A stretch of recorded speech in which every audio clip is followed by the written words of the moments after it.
Ouais, donc je disais, excusez-moi, ouais, dans un premier temps, en fait, il faut savoir qu'il a. J'ai regardé des documentaires, entre guillemets, enfin des chaînes YouTube. Alors, au début, on m'a fait comprendre, enfin, j'ai cru comprendre que, en fait, compte les démons, parce que moi, je me demandais, mais c'est quoi les démons, tu vois. Moi, j'étais encore très terre à terre. Donc, j'avais cru comprendre que les démons, en fait, compte, c'était les extraterrestres. Donc, ce qu'on appelait extraterrestres, c'était les démons. Parce que c'était une chaîne YouTube, une vidéo, j'en ai déjà parlé, qui disait en gros, ouais, les extraterrestres viennent des enfers.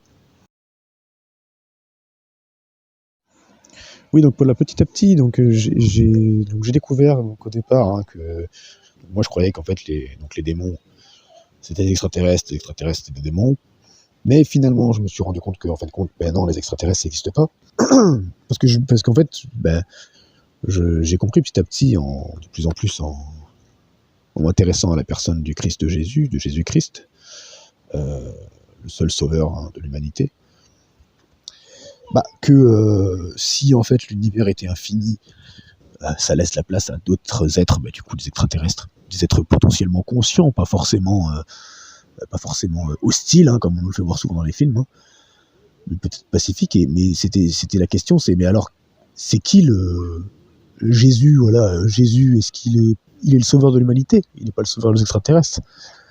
Donc dans un univers éternel comme ça, en éternelle expansion, un univers infini, il y a forcément des extraterrestres, c'est obligé, il y a forcément une vie ailleurs. C'est pour ça en fait que la NASA, il faut savoir que la NASA, ce sont des gens qui violent et torturent des enfants, mes amis, il faut arrêter de blaguer avec ça, c'est des Illuminati, francs-maçons, sataniques, des trucs très très graves.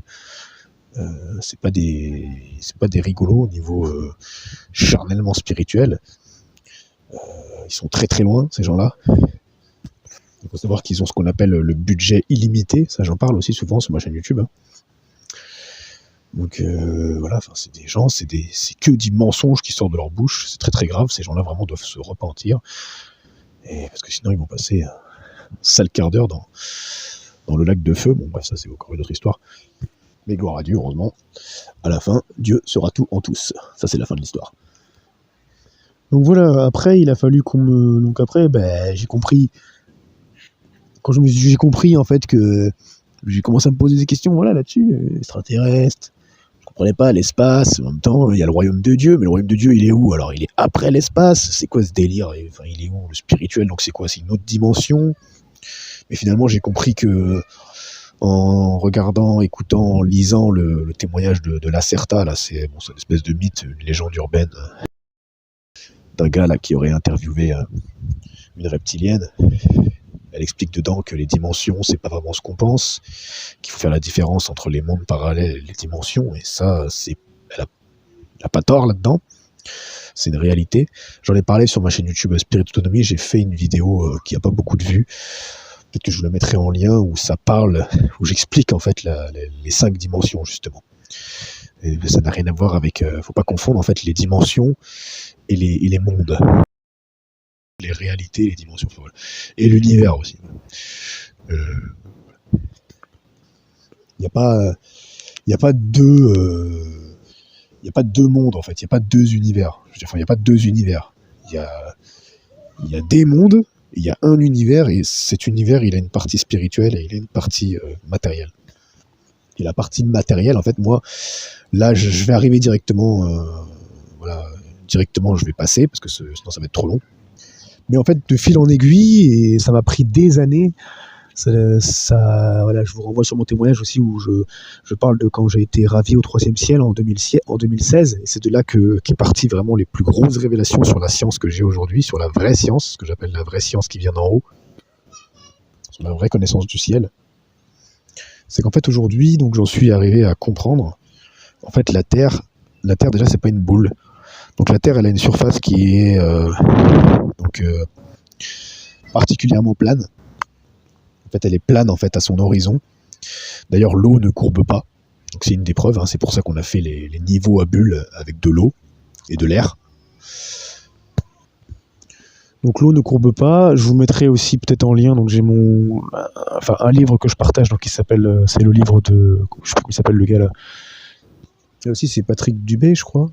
Bref, c'est 200 preuves que la Terre n'est pas une boule en rotation, une boule qui tourne. Il est en français, hein. Bon, le titre est en anglais, hein, c'est 200 Proofs the Earth is not a spinning ball. Mais c'est en français, donc c'est ça qui est vraiment bien. Donc en fait, vous avez carrément 200 preuves très très concrètes, très très simples à comprendre, que vous pouvez même pour la plupart reproduire à la maison, qui vous montrent clairement en fait que la Terre c'est pas une boule, qu'elle est vraiment plane, et que c'est le Soleil et la Lune qui tournent en fait, qui sont en lévitation. Moi j'appelle ça la lévitation inversée, donc au-dessus de la Terre. Mais en fait, le truc, c'est que moi, pendant des années, donc je croyais au modèle de la Terre plane, comme beaucoup adhèrent, parce qu'en fait, c'est que des mensonges. Ça, c'est les francs-maçons. Hein. Eux, les francs-maçons, ils savent que la Terre est plane. Enfin, jusqu'à un certain niveau, ça peut partir à peu près du 29e, 30e degré. Il y a 33 degrés dans la franc-maçonnerie. Enfin, dans la franc-maçonnerie classique. Après, certaines formes de franc-maçonnerie où il y a 99 degrés. Mais dans la franc-maçonnerie de base, il y en a 33. Faut savoir que j'ai connu personnellement des francs-maçons, et voilà, certains qui se sont convertis à Christ. Bref, donc je connais un peu ça aussi. Et en fait, donc beaucoup en fait de gens, donc qu'on appelle les platistes, ils se réfèrent à la carte de Gleason's, mais en fin de compte, même cette version-là, elle est fausse, c'est un mensonge. Ah, excusez-moi, je parle en langue. Ma fille fait des bêtises. Ouais, donc en fait, la Terre, en fin de compte, c'est très très simple. En fait, Dieu, en fait, la science, il nous a tout mis sous nos yeux et ça reflète complètement, en fait, son Fils. En fait, ça reflète, moi, de ce que j'ai compris, hein, ça reflète Christ, l'Église et l'humanité. Christ, l'Église, l'humanité, le Saint-Esprit, les anges, en fait, ça reflète toute la réalité céleste. L'amour, en fait, aussi que Dieu, en fin de compte, a pour ses enfants. Et c'est vraiment ça, en fait, qui est révélé dans la vraie nature de l'univers, et particulièrement donc en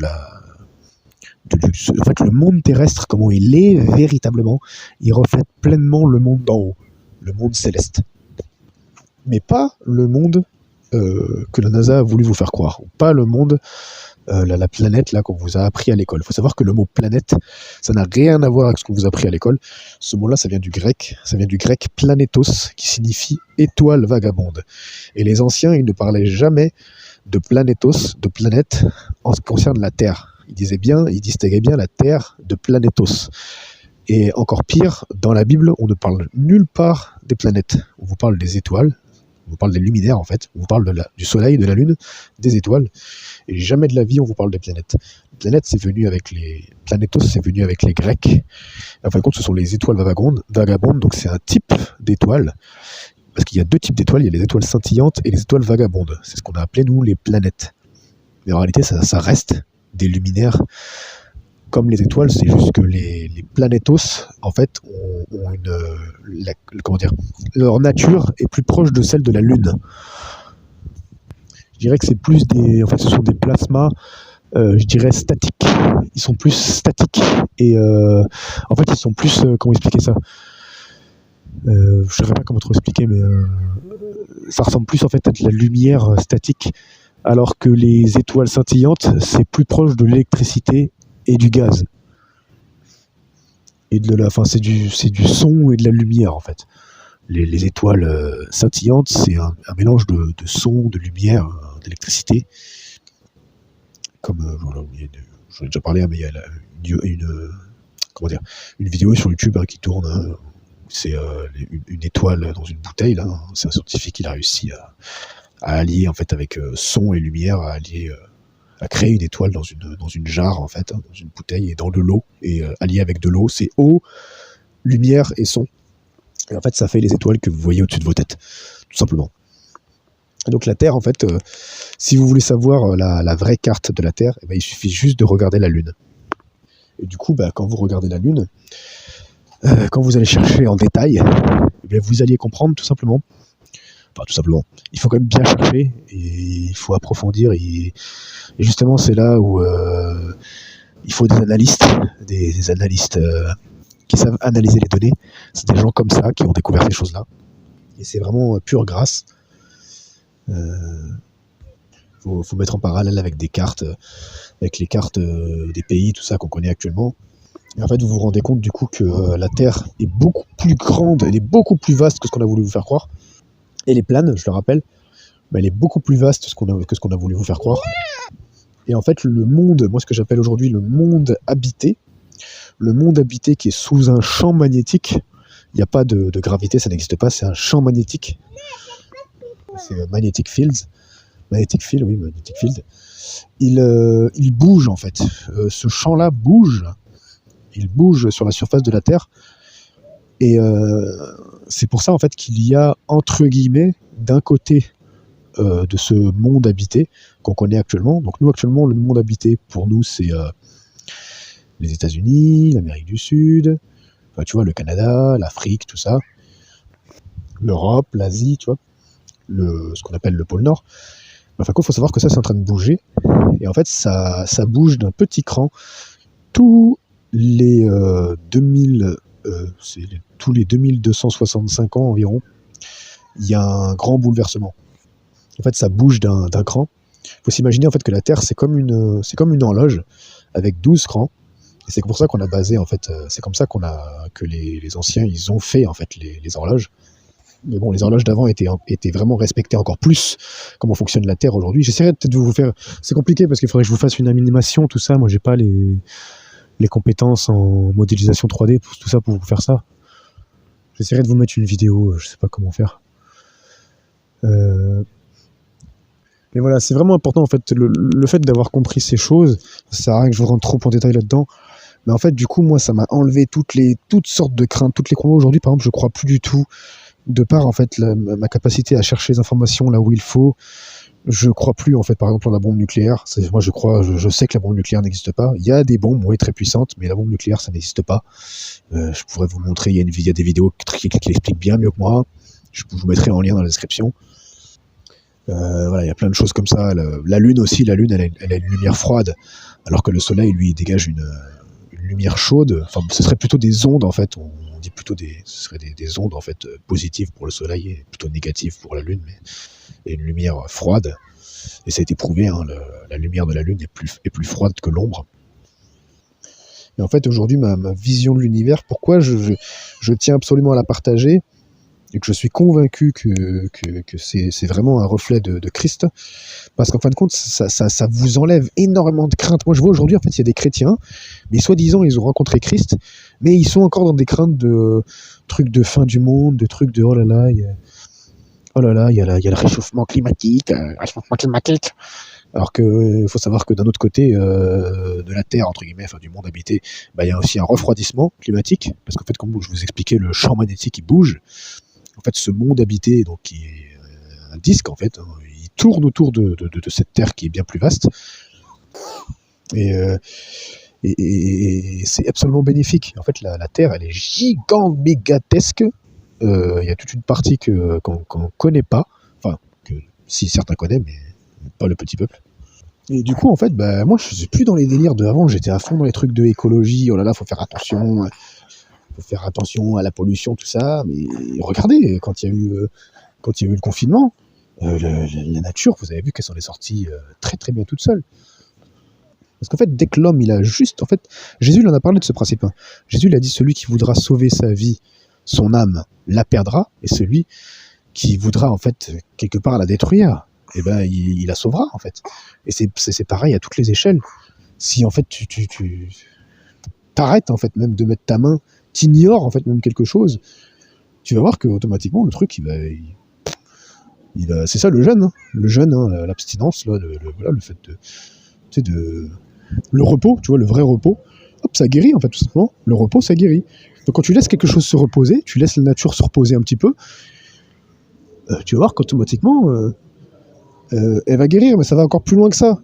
Parce que Dieu, dans son immense amour, en fait, il a prévu qu'on ait les ressources constamment disponibles. Et c'est pour ça que donc, ce monde habité, il bouge, en fait, tout doucement.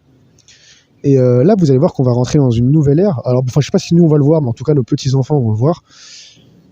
Et en fait, vous allez voir apparaître des nouveaux continents. Et d'autres, entre guillemets... En fait, c'est pas qu'ils vont apparaître, c'est qu'en fait, ils sont déjà là. Ils vont être dévoilés parce que le monde habité, ce champ magnétique bouge. Qu'on sera obligé, nous, de bouger. Enfin voilà, donc en fait, la Terre, comment elle fonctionne, c'est comme une grosse turbine géante, comme une grosse horloge également géante, qui ne s'arrêtera jamais. C'est écrit dans les psaumes, psaume 136, hein. Sa bonté durera toujours. La Terre, là, ça dit le soleil, pour présider au jour, sa bonté durera toujours, donc ça veut dire que le soleil est éternel. Moi, c'est comme ça que je le comprends, hein. La lune, pour présider sur la nuit, et les étoiles, car sa bonté durera toujours, tu vois. Et il parle de la terre aussi, car sa bonté durera toujours. Et il dit, il a fait les piliers. Elle est posée sur ses fondements, sur ses piliers, et personne ne peut l'ébranler. Il parle de la terre comme ayant des piliers, qui est plane, comme un disque. Il parle du disque de la terre. Nulle part dans l'hébreu, il parle d'une terre boule, ça n'existe pas. Ça, vous pouvez demander à tous ceux qui sont calés clairement en hébreu, les vrais théologiens. Ils diront toujours que la Bible, si tu prends la Bible littéralement, la terre, c'est pas une boule, elle est plane. Et ça, tous les textes anciens déclarent la terre comme un plan plat. En tout cas, à sa grande surface plane. Et pas sphérique du tout. Non. Et donc aujourd'hui, c'est pareil, ça, voilà, on en parlera en détail, mais pourquoi aussi donc, dans ce grand voyage qu'on a entrepris là, pourquoi la Russie? Parce qu'en fait, on nous a menti sur énormément de choses, et la Russie, c'est pas du tout le pays de gens qui mangent des enfants, non, pas du tout, loin de là. D'ailleurs, ça respecte bien plus, en fait, la politique là-bas, je pense, respecte bien plus l'humanité, et bien plus proche, en fait, des valeurs de la royauté qu'on nous a arraché, en fait, cette révolution là en France, qui était juste là pour enlever, pour déchristianiser, en fait, la France.